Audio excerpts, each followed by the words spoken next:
Will the Minister update the House on how the Morrison government is supporting young Australians to enter the workforce as we emerge from the pandemic? And is the Minister aware of any alternative policies? The Minister for Education has the call. Well, thank you, Mr Speaker. Can I thank the member for Moncrief for her question? And she brings to this parliament experience as a workplace trainer and assessor for the National Retail Association before she came here, working with young people to get them into jobs. So real-life experience of getting young people into work. Mr Speaker, young Australians have every reason to be optimistic under our government, and parents have every reason to be optimistic for the future of their sons and daughters as they go into training, education and work.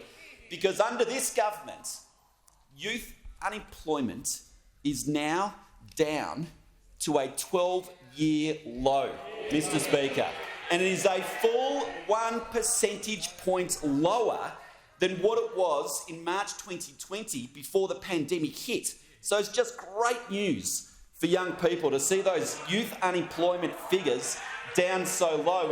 And Mr Speaker, the biggest drop in the youth unemployment was actually in the member's home state of Queensland, where incredibly in the last 6 months alone— Leave under 94A, he continually interjects. In the last 6 months alone, the youth unemployment dropped in Queensland from 18% to just 9.8%, an incredible drop over that 6-month period. Now, this has come about, Mr Speaker, because of the solid economic policies which we've put in place, but also the opportunities we've been providing in the education and the training space. And Mr Speaker, you'd be aware that we provided 30,000 extra university places this year, and we dropped the fees on those courses which have more likelihood of leading into a job, and that's working. So we've got many more people now enrolling into, say, IT courses, engineering courses, physical science courses, because they're the ones that are most likely going to lead into work. Plus, Mr Speaker, in the training and apprenticeship space, we've also provided so many more opportunities. As the Employment and Training Minister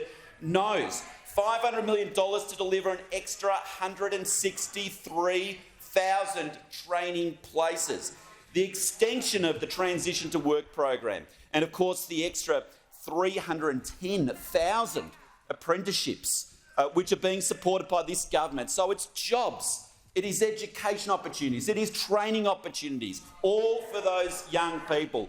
Mr Speaker, I'm asked about alternatives.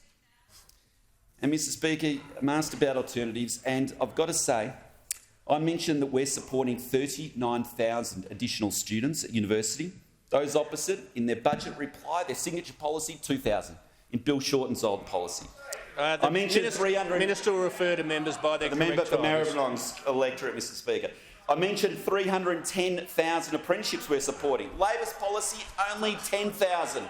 We are delivering for young people. The minister's time has concluded.